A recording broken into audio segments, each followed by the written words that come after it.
In this video, we're going to explore the relationship between Mordin Solus and Aria and why they may have been closer than you think. Keep watching to find out more. At Broken Omega's one rule, in more ways than one. What's up everyone? Big Dan here. Before we begin, you should know I have over 200 Mass Effect videos on my channel, including hidden scenes, rare choices, lore videos, and guides. So if you want to see more Mass Effect, hit that subscribe button and turn on notifications so you don't miss any new videos. Without further ado, let's dive right in. I was searching for a new video topic yesterday and I fell down a Mass Effect rabbit hole on Google. In my searching, I discovered a bunch of old Reddit and forum threads speculating on a possible romantic connection between Aria and Mordin. So where does this speculation come from in the first place? It actually starts with the Citadel DLC in Mass Effect 3, specifically a datapad we can examine after the party. If you didn't shoot Mordin during Priority Tuchanka, then you'll receive a datapad with various artworks from our favorite scientist Salarian. One of these features a noir-style story set on Omega, which has some interesting details about a particular Asari.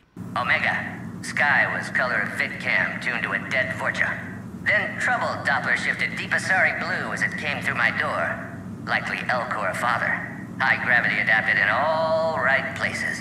Asari very grateful. Could read her like open book. And as it happened, did enjoy reading. In bed. Woke up looking at barrel of pearl-handled Carnifex. My M98 in other room. Another Black Widow standing over me. Only loose end left, she said. Her mistake. Didn't know I'd been in STG. Learned tricks dirty enough to clog a Quarian suit filter.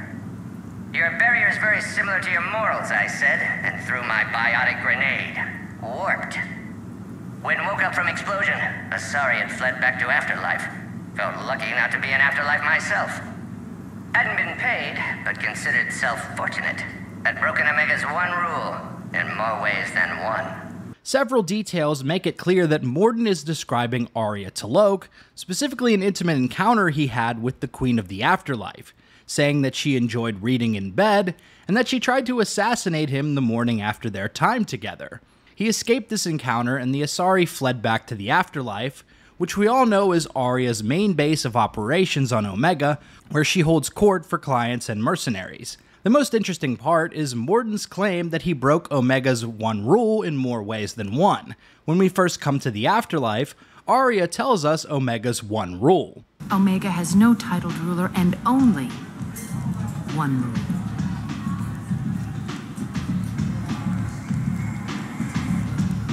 Don't fuck with Aria. At the risk of spelling out the obvious, breaking Omega's one rule in more ways than one implies that not only did Mordin cross Aria, but also hooked up with her as well. Well, bang, okay?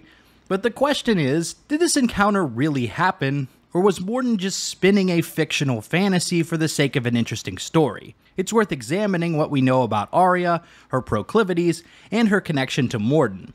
Aria is bisexual, and through our many conversations with her, we can come to learn that she's enjoyed the company of both men and women. But it's clear that she prefers women. We see this most clearly during the Omega DLC, where we meet her former lover Nyreen, and can even get a kiss from her ourselves at the end of the mission if we play as a renegade. I mentioned this in my recent FemShep-only dialogue video, but comparing the kiss between Aria and FemShep versus Aria and a male Shepard, well, it's pretty clear she shows more passion to FemShep. She also seems to use her feminine wiles primarily as a manipulation tool against men. During Mass Effect 2, if Shepard asks about her background and how she came to power on Omega, Aria strongly implies that she leaned on her sex appeal to build alliances with powerful mercenaries, which she would eventually use to dethrone Patriarch, the Krogan warlord and former de facto ruler of Omega. From a character and personality standpoint, this story lines up with Mordin's tale, in which Aria used her sex appeal to put Mordin in a situation where it would be easier to eliminate him. Another detail we can examine is how Aria reacts to Mordin's death. When we break the news about Mordin's fate during the Omega DLC, she doesn't seem too broken up about it, essentially just saying that it's a damn shame. I liked it better when Mordin Solus was here shooting up looters. Mordin is dead. Pity. He was a very practical kind of Solarian. Not exactly the response we'd expect if the two had more intimate ties. However, if it were just a one-night encounter, and Aria were just trying to manipulate Mordin, then the lack of a strong emotional response doesn't necessarily mean their encounter didn't happen. But compare this lukewarm response to the reaction Aria has to Nyrene's death at the end of the Omega DLC, where she solos a whole group of Cerberus soldiers.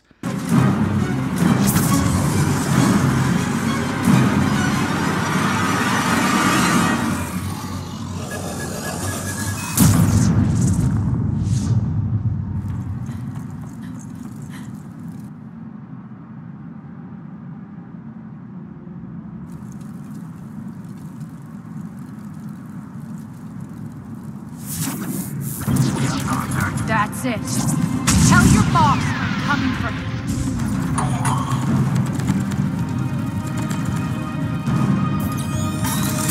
Enough!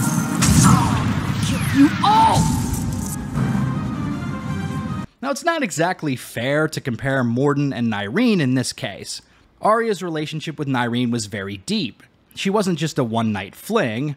Also, seeing someone you care about die in front of your eyes is much different than hearing about someone's death, especially someone you hadn't seen in a long time. So looking at all the in-game evidence, there is nothing concrete to either confirm or deny whether Mordin and Aria actually had an encounter. And I think the developers left it that way on purpose, to allow us fans to speculate and dig into the details ourselves. Personally, I think that this is just a fun story spun by Mordin, but another part of me wants it to be true, if only so I can be like, that's my boy Mordin! So there you have it, the curious connection between Aria T'Loak and Mordin Solus. If you like this video, be sure to subscribe to Big Dan Gaming for more Mass Effect and RPG videos. Big shout out to all the channel members for supporting my content. Until next time, this has been Big Dan. I should go. Glycine, valine, leucine, isoleucine, alanine. They all are aliphatic, so you will not see a ring. The lone human amino acid with one is proline. From protein we are formed. With 2 hydroxyl groups you'll find serine and threonine. For sulfur look to cysteine or to methionine. For bases you have arginine, lysine, and histidine. From protein we are formed. Now the aromatics! Tryptophan and tyrosine and phenylalanine. Aspartic and glutamic are both acids as we've seen. For amide C, asparagine, and also glutamine. From protein we are formed. Through many dangers, toils, and snares, I have already come. 'Tis grace that brought me safe thus far, and grace